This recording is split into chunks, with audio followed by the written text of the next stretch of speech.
down? It is DJ Ash Noble here. Welcome back to another stream. This is a little bit of a different stream today. We've not done one of these for a very long time, and I used to do them quite a lot. And it's a vinyl stream. So for those of you who haven't followed me on this channel for a long time. If you're not like a long time follower, if you're quite new, maybe you've only subscribed recently or you only know me sort of, from maybe like the past year or so, you won't know, but I have an extensive, I have an extremely big vinyl collection, and today I'm going to take you through it. Now, it's a massive collection, so I'm not going to take you through every single record that I own. I don't even know every single record that I own. Like, I can't remember every single record that I own. I know, like, a good amount of stuff that I do have on vinyl. Um, there's loads. I've got like record bags that's like got records in it that sadly didn't have a sleeve for it, and then I've got like all the sleeved stuff, which is LPs. There's a couple of LPs in there, and there's like just tons of tracks. So for those of anybody who stumbles across this for the first time and you've never seen the channel, I will warn you, it is a collection of rave and DJ tracks. It's not, don't come in there and, if you're into your classic 60s rock and roll, you're not going to find like Elvis Presley records. You're not going to find like LPs with 80s tracks on them. There's like dance tunes, house music, hard house, hardcore, trance. So rave records essentially. But yeah, so I thought today I'll take you through a little bit of my vinyl collection. I'll kind of tell you how I got into vinyl, why I like vinyl, and stuff like that. Now, what I used to do a couple of years ago is I used to do little videos, and every time I bought some new records, I'd do like a little video, and I'd say new records have come, welcome to another vinyl video. However, for a good amount of years, I stopped collecting. And I stopped collecting for numerous of reasons. One of the reasons was collecting vinyl was getting kind of very expensive. And the thing about collecting vinyl is you always end up getting more than you actually, originally planned to get. So, for example, you could find something on Discogs and it's something that you want, and you add it to your list and you're going to buy it, for example, but then you'll realize that the seller has got like some more tracks, and then you think, I'll just have this one and I'll just have this one. And before you know it, you've spent like 40, 50, 60 quid on vinyl records and stuff like that, and it was just getting a little bit expensive for me. So I'd only like pick up records now and again. And then another reason was one of my turntables broke. The tone arm actually snapped, which was, believe it or not, and I don't normally like to call people out on stream, but it was actually my mum's fault. So, so, when I used to live with my mum, the way I used to have my DJ set up, I couldn't fit all the like music equipment onto one desk, onto one little unit. So essentially, when I wasn't using the vinyl, I had to have a turntable that was unplugged. The turntable was kind of just always floating around. It was always on the floor somewhere, or at the side somewhere, or just anywhere where I could put it so it wasn't in the way. And at one time, I had the layman coming over for a live stream, was doing a live stream. And when we do a live stream together, I had a green screen at the time, and he set up like a backdrop. So we had to kind of literally make the room and the space as big as we could. so he could stand in there and he could put his backdrop up and everything would look like really cool on camera. So he was coming one time, and I just said to my mum, I said, "Can I store the turntable in your bedroom just while we do the live stream?" And me being the stupid me, it wasn't just while we did the live stream.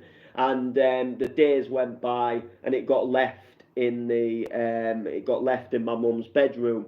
And then probably about a month and a half later, when I decided I'm going to have a vinyl mix one day, I went to get the turntable, and she'd stored a load of stuff on top of the turntable, clothes. She'd stored like a stereo, like a CD player, on top of the clothes, and they'd kind of it had fallen off the clothes, and it had fallen onto the tone arm. Um, um, and then the tone arm basically snapped. So the tone arm had broken and snapped, and basically that was the end of the turntable. So for a good chunk of time, I was out of like just only having one turntable. So that also put me off collecting. And then I got a couple of new turntables, and I got some needles for them, and got a needle that was just absolutely shocking. So you know, that eventually broke. So it just kind of put me off collecting. So I've kind of not been collecting for a while, but I am going to be collecting again soon when I get like a new needle. And when I say collecting, I'm not going to be collecting all the time, but I will be collecting from time to time. If there's something I really want, I will buy it, I will get it. I do want to have just a really big collection if possible. So, what got me into vinyl, and why do I love vinyl so much? Because I know a lot of people are thinking, or you'll sit there and you'll think, we're in sort of like 2024, everything is all digital. You can go on to a computer, and the click of a button, and you can play whatever track you want. And you can have a Spotify account, and you can have a playlist, and it's just crammed full of everything you could ever need and desire. Well, the thing about it is when you have like a Spotify account, a SoundCloud Pro, a Deezer account, an Apple Music, an Amazon Music account, you don't really physically own your music, do you? And that streaming service, that account that you have on there, that can be taken away from you just like that. Facebook gets hacked, Messenger gets hacked, and them services go down. And what happens when them services go down? You can't access them accounts. Facebook went down the other week, and what could you do? You couldn't do anything. Facebook had completely shut down. It had been hacked, or there was some like technical issue. You couldn't get onto your account. You get a Facebook ban, you lose that account. You get a YouTube ban, you lose your channel. You lose something like a Spotify account, you have lost everything. Whereas a vinyl record, you physically hold it, you physically feel it, you bought it, you physically own it, you have it to look at, you have it to touch, you physically put it on something to play it, kind of like a CD. I've got just over, probably going on 600 to 700, maybe a little less, but I've got a good fair few CDs, maybe nearly going on a good 500 CDs. So, I'm a pretty immensely big CD collection as well. And I just believe having like a physical copy of something is a lot better. So, what got me into vinyl? So, vinyl was not ever really something I was interested in, believe it or not, really. And then probably around 2010, my stepdad, who is no longer with us anymore, had a pair of Technics, and he had loads of vinyl records. And I was kind of mesmerized at this point by the fact that these giant circles, you put a needle on them and they play music. And he was kind of like, he used to let me have a go on them, and he used to kind of show me. a little bit of the ropes of, kind of what you do. And I was a bit young, I never really properly picked it up. And I used to play around on them. And then in years to come, he actually had nowhere to store the records anymore. He decided he was going to get rid of his collection. And he gave his collection to me. And this was kind of, wasn't the first time I'd owned vinyl records, because believe it or not, about probably the Christmas before, my dad bought me a little record player for Christmas. It wasn't like a DJ one, it was just like a record player, and then there was like a box, and it had like loads of records in it, and there was some like dance music in it, and I think there was like one public domain record, but it wasn't like immensely dance music orientated, and there was a lot of vinyl records in there that I actually never heard of before, and some of them weren't even really that sort of rave related. But I owned them, and I was quite buzzed, and I was like, you know what, I've got some records here. I actually quite like this. And then and then my stepdad gave me his collection, and I couldn't tell you how much was in it, but there was loads of hard house, there was loads of hard dance, there was some house music, there was some trance tunes. There was quite a good collection of like classic dance and trance and hard house and stuff, and real little bit of clubland in there as well. And I was proper buzzed at the time.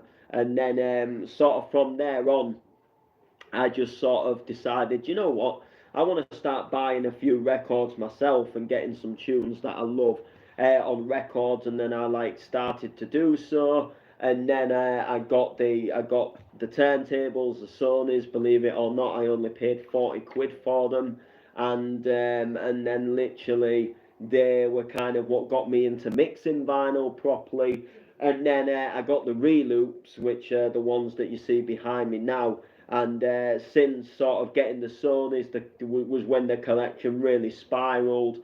I was buying records all the time. I was on Discogs, and there was something coming all the time.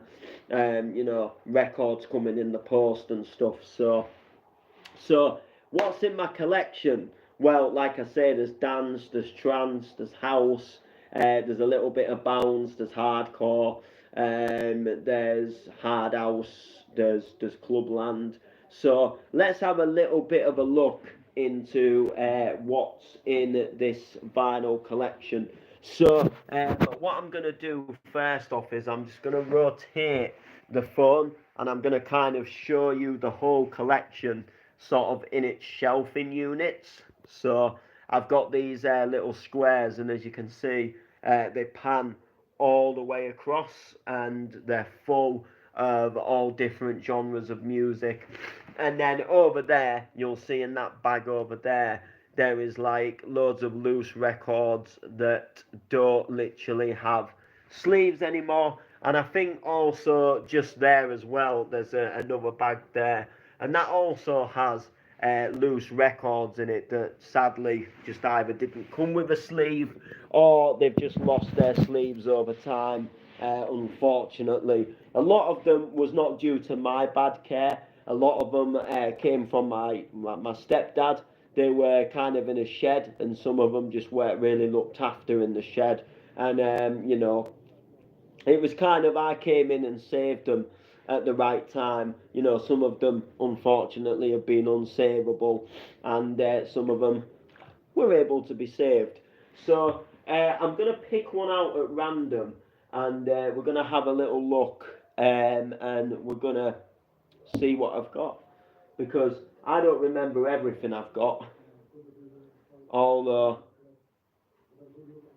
I do remember a good chunk of it. But like, it'll come to me when I pull it out, and I'll be like, oh, this one, this track.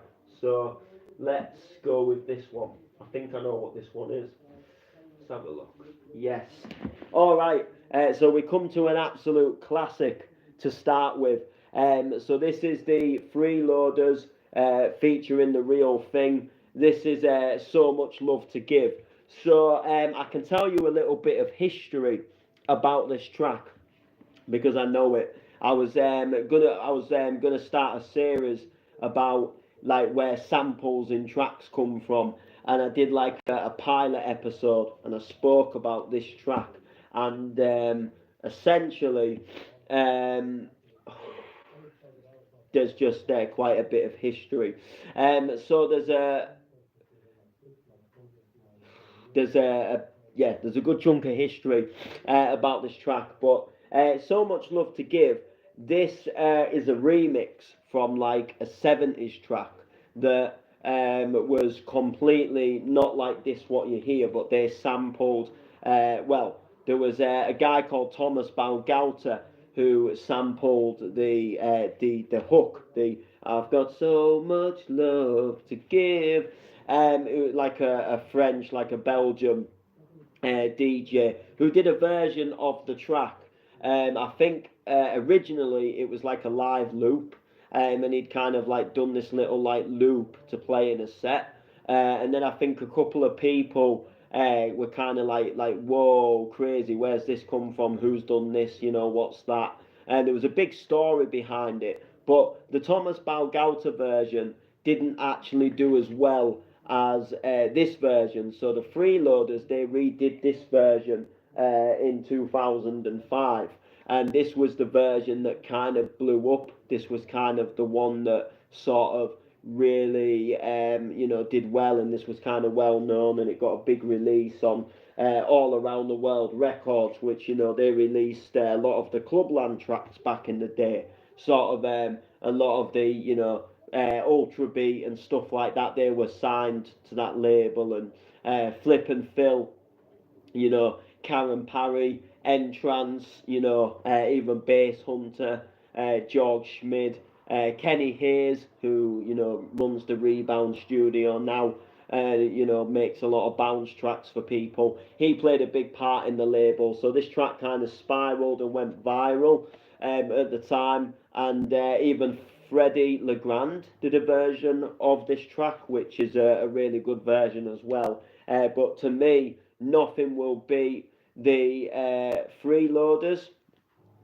So, the Freeloaders version, they just did an absolutely belting job with it. And so Thomas Balgauta and somebody else, I forget the name, they did this in the early 2000s, I think 2000 originally, maybe 2001. They did it as their alias group called Together, and they just literally just did a version of it, but it didn't do as well. And then the Freeloaders kind of revamped it, and Freeloaders kind of brought it to what it is now, which what it is, I suppose, mainly remembered by. A classic track though, and on this version you get the LMC remix, and then on the side one you get the original mix. And I don't know if I played the LMC mix. This is another thing as well with records. I've got a really bad habit of like just playing the original mixes, and sometimes there is some really banging like B-side remixes. And because I know what the original mixes sound like, and I'm used to mixing into them, I get into that habit of only playing the original mixes, and it kind of really does my Sweden, because I think just give some of the other remixes a try. You might enjoy them. So yeah, what an absolutely belting track. Where else shall we go? Let's have a look at. Let's pick this one out. What's this? All right. So this one has a little bit of sleeve damage actually. I think this one was one that came from my stepdad. But essentially, this is Mark E.T. Claude, and this is Tremble, and includes the club mix, and then there's a remix of Safri Duo. So they did a remix of it. Safri Duo, they did the famous track Played Alive, the bongo song, as people nicknamed it as. And he was a big sort of trance DJ alongside like Tiesto and things at the time. Tremble it's one of them tracks where I don't fully remember it. I don't think for me it was a track that like stuck out for me. So I can't really picture it in my head. Like it's something that I most certainly will have heard before, but probably not to the extent of where I really liked it. So I don't think like it would have stood out for me for whatever reason. But maybe if I put it on, I would probably get like, oh yeah, I remember this. Wow, I haven't heard this for ages. Sometimes, now I am, I don't like to sound big-headed, but I'm very clued up when it comes to music, track names, labels. But sometimes there is tracks where I'll know it, but I just can't remember who it's by. And sometimes I won't know an artist name, and then when I put the track on, I'll be like, oh yeah, I do remember this track. So in that case, this is the case with this one. But the Positiva label, I am very familiar with. It's an absolute cracking label. It's one of the best labels out there, I'd say, especially sort of in the early noughties for mixing the house um, and mixing the like trance and stuff. There was a really great label for that. But Mark E.T. Claude, Tremble, it doesn't stand out to me, but I will have heard it before, and it's in my collection, so I will have played it at some point. Right, let's see what else we can pick out. I'm trying not to just like kind of go to where I'm like where I'm kind of previously been. So I'm trying to pick out like just something from like different shelves, if that makes sense. Um, just something that's not even a record. That's actually I need to put the. Oh yeah, it is a record. Sorry. I've got something in this shelving unit, and it's actually not a record. I've been meaning to pull it out. It's a little something that you hang up on the wall, and it says epidemic on it. So okay, Sash Stay. What an absolute classic. Multiply Records. It's got remixes by Loop de Loop. They did some banging remixes. There's a Man Van Helden remix. And then there's also Exit EEE. So this is as you can see, it's a promo copy only. So this would have been a promo copy at one point. So if you're unfamiliar of what a promo copy was, so back in the day, like DJs and radio stations, they would receive promo copies. So kind of like nowadays. So I don't know. Say for example, like you make a track, and then you're like proper buzzed with the track, and then I don't know. You send an email to somebody who does a show on radio, and you say, look, play my new track. Would you be interested in playing my new track? I'd really love it if you gave my new track a spin. Essentially, radio stations and DJs, they would get sent promo records in the post. So radio stations, they'd get a big stack of promo records, and they'd have like a quick skim through the record, and if they thought it was something worth playing, they'd play it.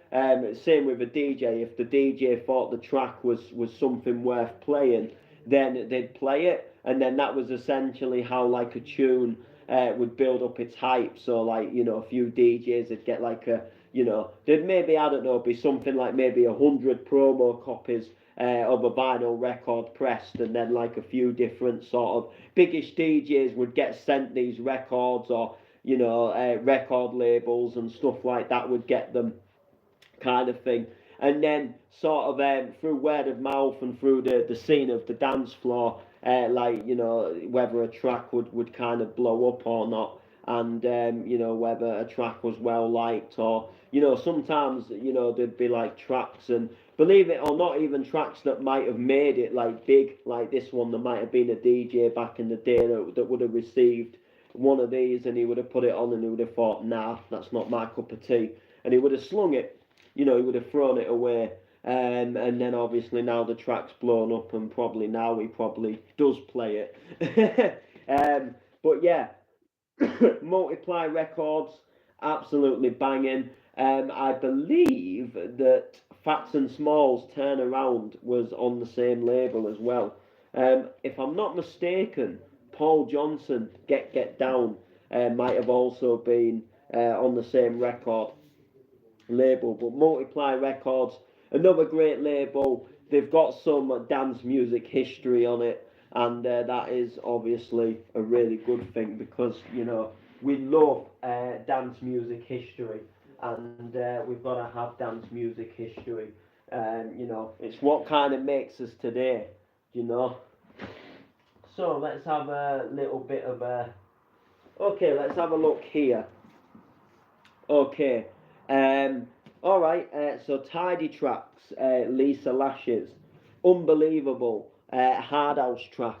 So Unbelievable was a really big track for Lisa Lashes. It's one that stands out for me with Lisa Lashes, as you can see. The sleeve has seen better days. This was one that came from my stepdad, and this was obviously just one that was in a little bit of a bad way when it was stored in the shed, and then I kind of like took it off of him and stored it in my shed, believe it or not. But the record itself does actually play, so that is quite good. And yeah, so we've got Unbelievable, and then we have got Dance to the House, Don't Go, and it was part of the Tidy Girls, which the Tidy Girls, they're actually celebrating a milestone of, I don't know if it was something like 25 years that the Tidy Girls have been a thing. So you had like the Tidy Boys, but then you had the Tidy Girls, which were kind of like loads of female hard house DJs that kind of all were part of like Tidy Tracks, and there was events on that were for the Tidy Girls, and you'd see like sets by the Tidy Girls and stuff. So, Don't Go is a remix of the Awesome Free Don't Go, which is a classic Rave Breaks record from Awesome Free that has a really uplifting piano. Do, do, do, do, do, do, do, do, do, do, do, do. I cannot let it see you leave me, and I'm begging you don't go. I know, I'm a good singer. But yeah, absolute classic, and this was kind of like a hard house take on it that is like really hard and banging, and then that kind of like piano comes in and kind of just like gives you that sort of like nostalgia of the old rave break days, even though I wasn't born. So don't even ask me how I know about the rave break days. I was brought up listening to a lot of rave and dance music, and that is why I know all these classics. But like, I've done research as well, and I've obviously like watched documentaries about the old rave days, and I've listened to rave break CDs and discovered tracks myself. But ideally, I was just brought up with rave music in itself. But Tidy Girls, Tidy 1380, and originally you could get these records free for £10 or £3.99 each, and then it was £3.99 in HMV. Crazy. Absolutely. I'm gonna just whiff that one back there. Let's have a look and see what else we can find. I kind of want to give like some different things, some different tracks that. What was that? I know what that was. That was my deck saver. Yeah, so what had happened is I'd had it leant up against the records, and then I've just pushed the records in, and it's made it fall back and kind of hit the wall. Okay, let's maybe have a little look back here. Just for something to pull out.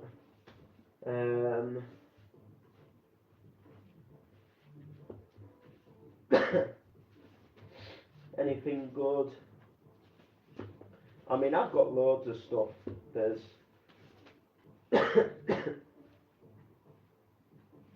yeah, some absolute belters.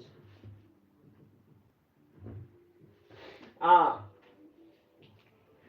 here's a pretty cool one.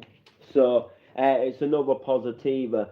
So this is Brainbug with Nightmare. Now this is an absolute tune. The Judge Jules remix was the one that I always liked, and this record is a special record because pardon, because when I pull it out the sleeve, the vinyl record is actually blue. It's a blue colour. It's a coloured disc, and it's an absolute belter. I actually kind of want to put this on now. I haven't, like, I forgot about this being in the collection, but it's a really good song.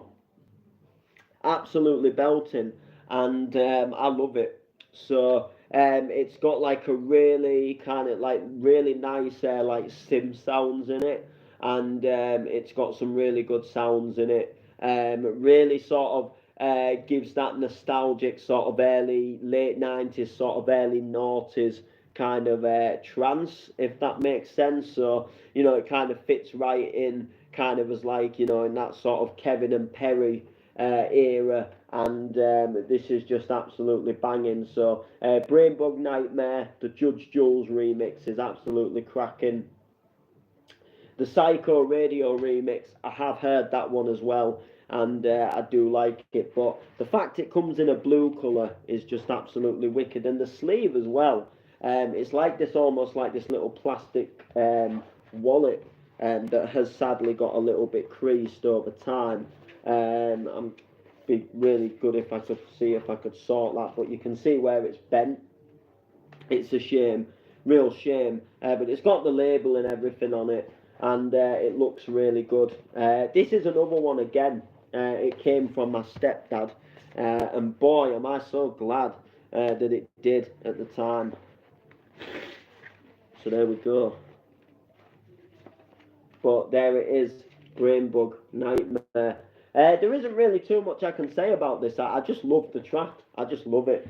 So I don't. I'm not sure where like the samples come from, but I know there is samples in it, and I know kind of like in the breakdown there is a sound that will have definitely come from another song. I just don't know it, but I am going to search it up because I'm kind of curious now.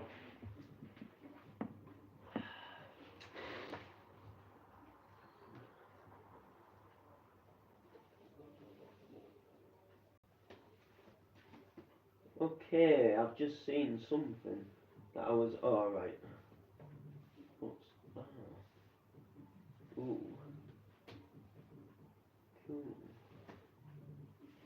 Right. Okay. Angel City. Do you know? This is a track. Absolute track. But this track is hensely built up on samples.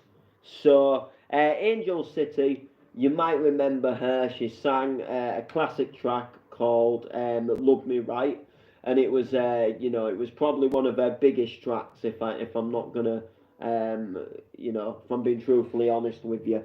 But her kind of career, she sampled a lot of stuff. She sang a lot of covers, and this track, "Do You Know," is kind of like a cover stroke a mashup. So there's a really old kind of like an R&B track by a female vocalist called Michelle Guile, who sang a track called "Do You Know," and it was a classic track. And then there was kind of like a house version. There was like a Full Intention remix that got done of it, or like a Full Intention mix, if you like, to go along with the EP, the release. It was a big classic house tune. It was a big kind of Paul Taylor retro tune, and it was really good. And Angel City basically sang a cover of that and did a mashup with Robert Miles' Children, and did this record called "Do You Know." Now, this is a really good record, do not get me wrong, I absolutely love it. But the Michelle Guile version will always be the version for me. It was that like nostalgic feel of kind of like that real sort of like classic house. And the bass line in the house version of the Michelle Guile record kind of had almost like the same sound as what you have in Sandy B, Make the World Go Round, but like, you know, there was a different like rhythm played, so like it was different notes, but it was almost kind of like that same bass sound. And it kind of goes like do do do do do do do do do do do do, and it just sounded so good. And I just personally, I think the singing on it just sounds real sort of, you know, R&B, and it just had that like R&B feel to it. But then the house version, just give it like that real sort of late 80s, kind of early 90s house feel. Whereas this version kind of, it definitely has that kind of noughties kind of sort of early noughties feel, where you had all the kind of like early noughties like trance and house coming through, and the Ministry of Sound was taking off. You know, you had the annuals and stuff. So still a great track. You get the deluxe club mix, you get the funk investigation club mix, you get the core fid, the core something man remix. The vocals is by Laura McCallum. So yeah, really classic sort of vibes, definitely. Angel City has done a few stuff. She did a remix of well, like a cover of Eclipse 24/7. Love Me Right. She did a track called Sunrise, which I actually really like her Sunrise track. That is one of my favourites. I do like the Do You Know, but I love that Sunrise. The 24/7. I'm not overly keen on it, if I'm going to be honest. Like, I don't mind it, but it was always Eclipse to sing 24/7 for me.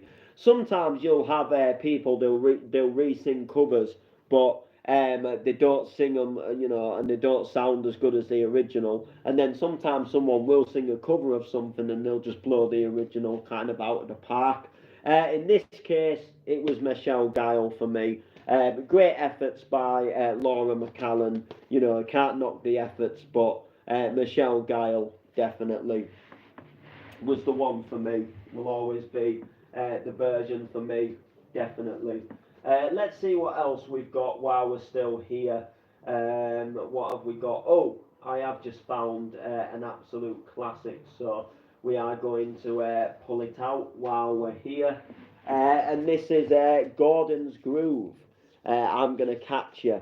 Absolutely classic house tune here from the early 90s. This is just really good.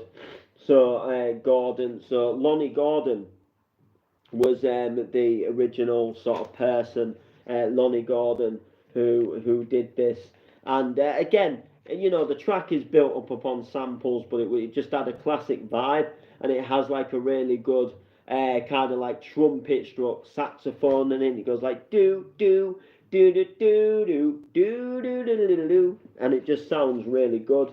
So it's the Barking Brothers featuring Johnny for I gonna catch you, Gordon's Groove. So it's so yeah, I'm gonna catch you, baby.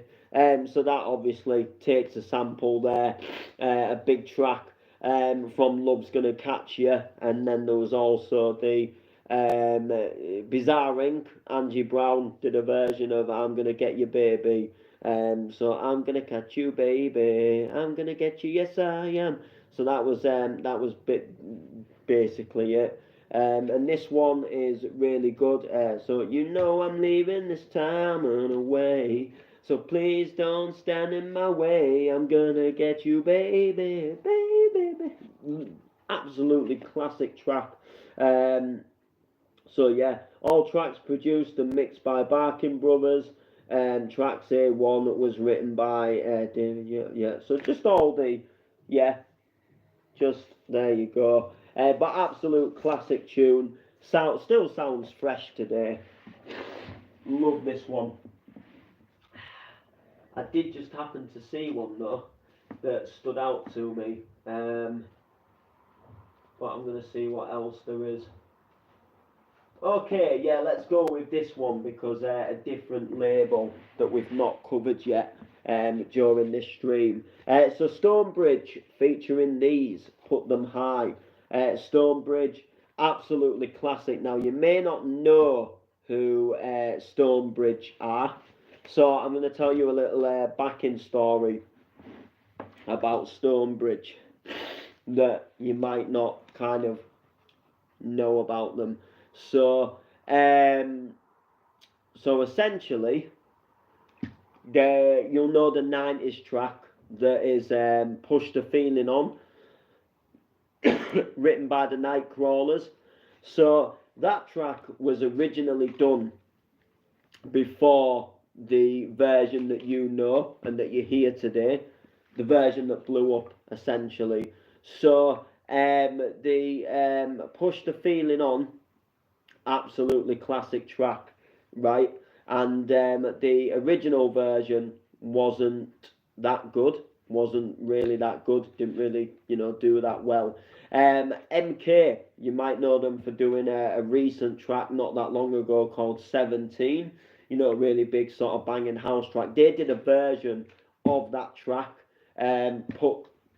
Push the Feeling On, that like spiraled and went out of control and became like the version that they know. And then Robin S, Show Me Love. So that was originally done, really early. And again, the version didn't do all that well, didn't receive all that well. Stonebridge did a remix of Show Me Love, and he did the version that spiraled it out of control. So the version of Show Me Love from Robin S that you're all here today. And believe it or not, he is credited for doing the kind of like the backing music for the track, but he's not the one that really gets the credit. So people don't think of Stonebridge when they think of Show Me Love. They think of Robin S. Robin S sang it, but it was actually Stonebridge that wrote the original sort of show. Wrote the Show Me Love, the backing music that essentially blew up like that. Do diddly do do do do do do do do do. So, that classic. And I believe Stonebridge did also do a remix of Push the Feeling On as well. But yeah, so Stonebridge that did Put Them High in the 2000s, and this was just trying to think now what year this would have been. I think around 2004 I think this came out, but it's signed to Head Candy. And yeah, we've got the JJS Club mix, we've got the Dancing Divas remix, and there's an Axwell remix. So Axwell was kind of on the go by this point and kind of like making tunes, but absolute classic is this Stonebridge. And you just don't realise, we look at a lot of records and a lot of DJs and a lot of producers and singers, but we don't know what fingers what pies they've had their fingers in. So, for example, Stonebridge, yeah, you might know him as Stonebridge, but you go and search Stonebridge up, and you will find out that he will be like somebody completely different as well, or he'll have been part of some like other group. Like what you don't realise is Fats and Smalls in the 90s who did Turn Around. Absolutely classic. Did you know that one of the members actually in the 2000s became a part of the Freemasons that did stuff like Love on My Mind, Rain Down Love, Uninvited, Heartbreak, Make Me a Dancer. They did remixes of they've done loads of remixes to be fair, but just absolutely you don't realise. And then Jam and Spoon also was an alias for something like Storm, who did Time to Burn, which is absolutely just phenomenal. And you don't realise where music actually gets like sampled from, or what kind of becomes of like records, and people who have made like one record, like what they're a part of when it comes to like other tracks and records. It's crazy. Final Fantasy. You're my angel, you're shining. So let's have a look at this. This doesn't actually really. You know what? The moon is shining. You're my angel club mix.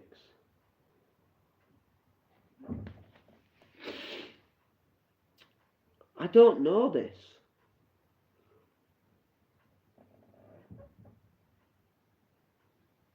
I don't know it. But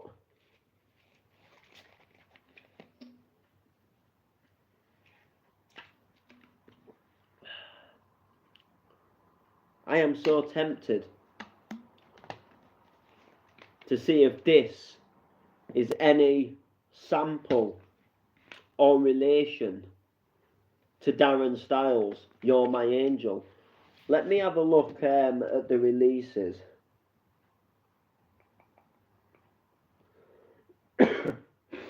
Sometimes it'll tell you like when it released on the sleeve.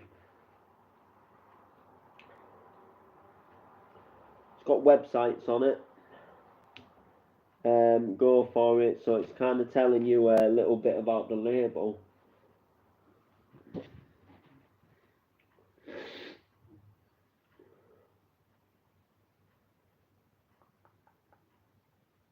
(2003).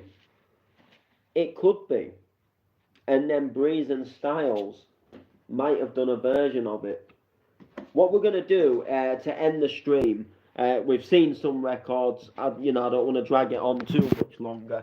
What we're going to do to end the stream is we're going to put this on and we're going to see if this actually takes a sample from Breeze and Styles, because I actually don't know, and I am really curious. It says You're My Angel. They did a track called You're My Angel. It could be two different tracks, don't get me wrong. I'm not just going, oh, it's definitely a sample, but music is such an amazing thing. I want to put my mind at ease, find out whether it actually is taking a sample or not. So let's have a look. So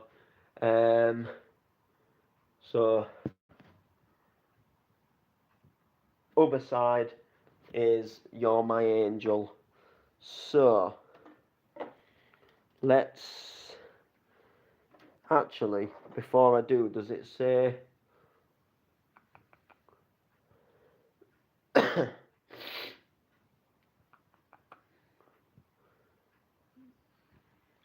sometimes it tells you what speed to play the record at.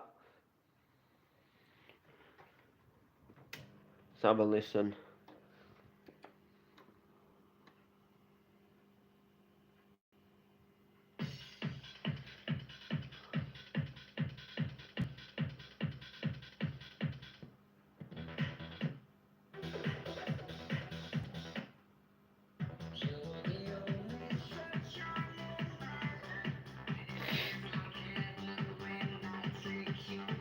It is as well.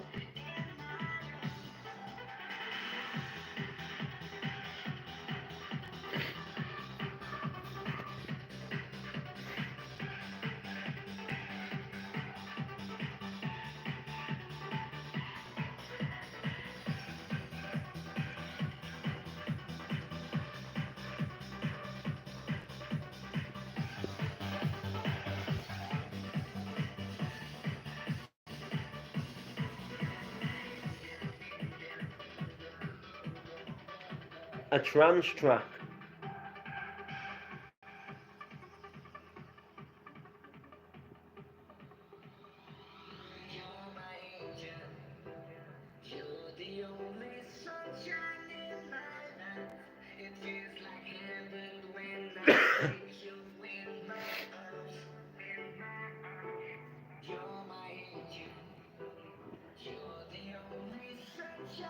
Wow.